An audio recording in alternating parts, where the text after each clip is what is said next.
नमस्कार, आप देख रहे हैं जेसीडी टाइम्स और मैं हूं आपके साथ कोमल गोस्वामी। आइए नजर डालते हैं इस वक्त की बड़ी खबरों पर। जनरल रावत को अंतिम विदाई। 28 साल पहले पाकिस्तानी गोली लगी थी और 6 साल पहले हेलीकॉप्टर क्रैश हो गया था, लेकिन इस बार मौत ने जनरल रावत को कसकर पकड़ लिया। तमिलनाडु में कुन्नूर के पास हुई हेलीकॉप्टर दुर्घटना में जान गंवाने वाले सीडीएस जनरल बिपिन रावत और उनकी पत्नी की आज अंत्येष्टि की गई। श्रद्धांजलि देने के लिए प्रधानमंत्री नरेंद्र मोदी और बाकी लोगों के साथ शहीदों के परिजन भी एयरपोर्ट पर मौजूद थे। माहौल बेहद गमगीन था, हर आंख नम थी। इस दौरान जनरल रावत और अन्य शहीदों की बेटियां अपनों को ताबूत में देखकर काबू नहीं रख पाई और भावुक हो गई, जिससे माहौल और ज्यादा गमगीन बन गया। पीएम मोदी ने शहीदों को श्रद्धांजलि देने के साथ एक एक शहीद के परिजन से मिलकर ढाढ़स बंधाने की कोशिश की। जनरल बिपिन रावत को 17 तोपों की सलामी दी गई और अंतिम संस्कार के दौरान 800 सैन्यकर्मी मौजूद रहे। केंद्रीय गृह मंत्री अमित शाह, राष्ट्रीय सुरक्षा सलाहकार अजीत डोभाल और कांग्रेस नेता राहुल गांधी भी जनरल बिपिन रावत और उनकी पत्नी मधुलिका रावत के पार्थिव देह पर पुष्पांजलि अर्पित की। अंतिम संस्कार शाम 4 बजे कर दिया गया। अंतिम दर्शन के लिए दिल्ली की सड़कों पर भारी भीड़ जमा हो गई। शव वाहन के आसपास भी कई लोग दौड़ते नजर आए। लोगों ने तिरंगा हाथ में लेकर विपिन रावत अमर रहे के नारे लगाए और वहीं ब्रिगेडियर एलएस लीडर की बेटी ने दी मुखाग्नि।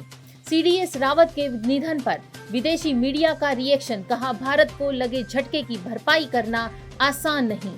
चीन, ब्रिटिश, रूस समेत कई देशों ने भी दी श्रद्धांजलि। भारतीय मूल की प्रोफेसर नीली बेलापुंडी ने बड़ी उपलब्धि हासिल की है। उन्होंने अमेरिका स्थित पेंसिल्वेनिया स्टेट यूनिवर्सिटी का अध्यक्ष चुना गया है। ये पद संभालते ही नीली बेलापुंडी पेंसिल्वेनिया स्टेट यूनिवर्सिटी की प्रथम अध्यक्ष महिला और गैर श्वेत अध्यक्ष बन गई हैं और उन्होंने यह इतिहास रच दिया है।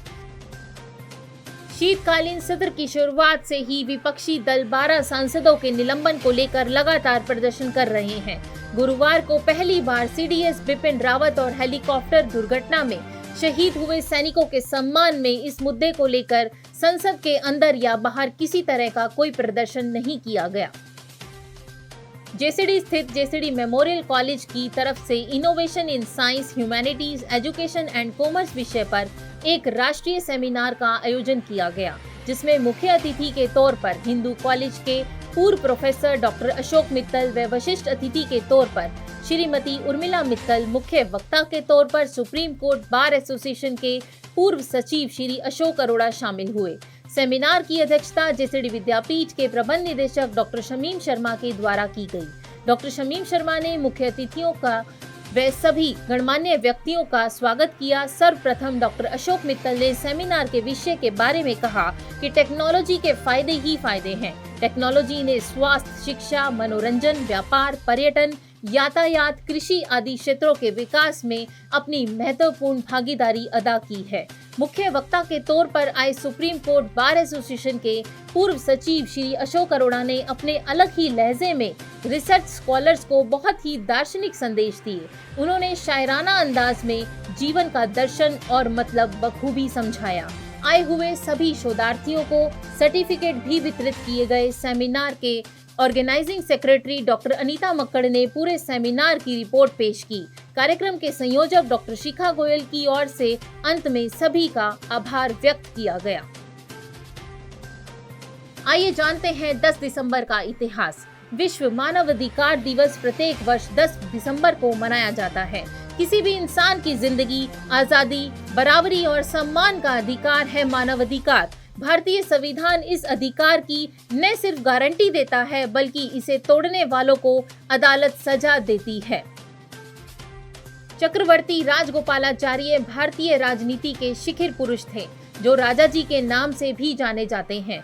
राजा गोपालाचार्य वकील, लेखक, राजनीतिज्ञ और दार्शनिक के साथ प्रथम भारतीय गवर्नर जनरल थे, जिनका आज के दिन जन्म हुआ था।